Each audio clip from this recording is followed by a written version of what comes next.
Hi friends, నేను మీ Nasaruddin.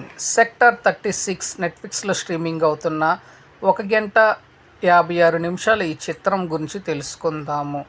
12th pass అనే ఒక చిత్రంలో హీరోగా నటించినటువంటి ఒక ఇన్నోసెంట్ క్యారెక్టర్లో ప్లే చేసినటువంటి ఆర్టిస్టే ఈ సినిమాలో కీ రోల్లో నటించాడు. సో ఈ సినిమా చూస్తున్నంతసేపు నాకు ఒక రియల్ ఇన్సిడెంట్ని బేస్ చేసుకొని ఈ చిత్రం చిత్రీకరించిన విషయం క్లియర్గా అర్థమయ్యింది.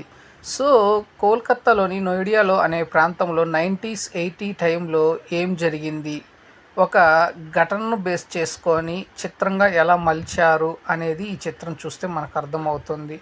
ఇందులో ముఖ్యంగా చెప్పాలి అంటే ఒక 2 క్యారెక్టర్ల చుట్టూ ఒక పోలీస్ ఆఫీసర్, ఒక క్రిమినల్, వీళ్ళిద్దరి మధ్య జరిగే ఒక సంఘర్షణ, అన్వేషణ అనేది చాలా బాగా డైరెక్టర్ చిత్రీకరించారు. ఇకపోతే ఈ సెక్టార్ 36 అనే టైటిల్ ఎందుకు పెట్టారు అంటే, ఈ చిత్రంలో 36 మంది ఆడపిల్లలు, మగపిల్లల్ని ఏ విధంగా కిడ్నాప్ చేశారు, ఎందుకు కిడ్నాప్ చేశారు, వారి ద్వారా వాళ్ళకి ఎటువంటి ప్రయోజనం కలిగింది అనే దాన్ని బేస్ చేసుకొని దీనికి టైటిల్ పెట్టారు.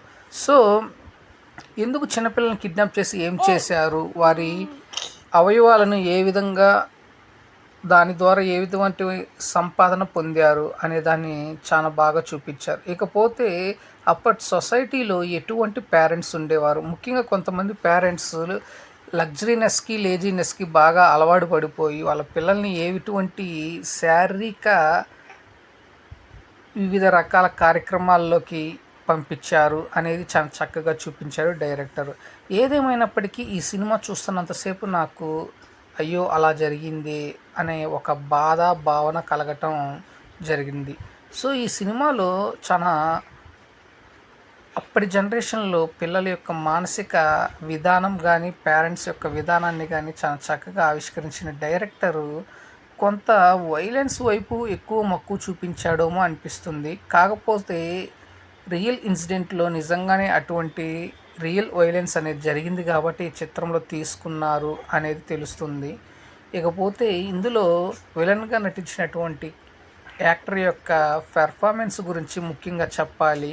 12th పాస్ అనే ఒక మూవీలో ఎంత చక్కగా ఇన్నోసెంట్ క్యారెక్టర్లో మెప్పించాడో, అంతే విధంగా ఈ సినిమాలో కూడా ఒక టెరిఫిక్ అండ్ టెర్రర్ అండ్ ఒక వైలెంట్ క్యారెక్టర్లో చాలా అంటే చాలా బాగా మెప్పించగలిగారు. చూస్తున్నంతసేపు ఆ క్యారెక్టర్ ప్లే అయినంతసేపు దొరికితే కొడదామని అంత ఫీల్ కలిగేలాగా నటించాడు. ఇకపోతే పోలీస్ ఆఫీసర్ క్యారెక్టర్ ప్లే చేసిన అటువంటి ఆర్టిస్టు నిజంగా అప్పట్లో పోలీసుల యొక్క విధి విధానం అలా ఉండేదా, పోలీసులు అంత నెగ్లిజెన్సీగా బిహేవ్ చేసేవాళ్ళ, వాళ్ళ కుటుంబంలో ఒక సంఘటన జరిగితే కానీ రియాక్ట్ అయ్యేవాళ్ళు కాదా అనేది ఒక ఫస్ట్ 30 మినిట్స్లో ఎంత చక్కగా చూపించాడంటే, ఆ 30 మినిట్స్లో పోలీసు యొక్క పిల్లలు కిడ్నాప్ అవ్వటం కానీ, మిస్ అవ్వటం కానీ, లేదంటే చనిపోవటం కానీ జరిగితే వాళ్ళు ఎటువంటి యాక్షన్ తీసుకోకుండా వాళ్ళు చేసే విన్యాసాలు కానీ, మాట్లాడే వ్యవహార శైలి కానీ ఏ విధంగా ఉంది అనేది ఇంత దారుణమా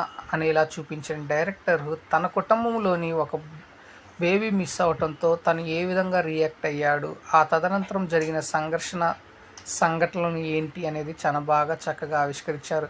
ఇకపోతే టెక్నికల్ ఆస్పెక్ట్లో చూసుకున్నట్లయితే ఈ సినిమా ప్రొడక్షన్ వాల్యూస్ వీలైనంత వరకు బాగానే 90s 80 90 టైంలో ఎలా ఉంటుందో అలా బాగా చిత్రీకరించారు. ఇకపోతే టెక్నికల్ ఆస్పెక్ట్లో సినిమాటోగ్రఫీ కానీ, ఎడిటింగ్ కానీ చాలా బాగానే కట్ చేశారు. ఇక బీజిఎం మ్యూజిక్ బాగానే ఆకట్టుకుంది. ఇక తెలుగు డబ్బింగ్ వచ్చేసి పర్లేదు, బాగానే మెప్పించగలిగింది. ఇక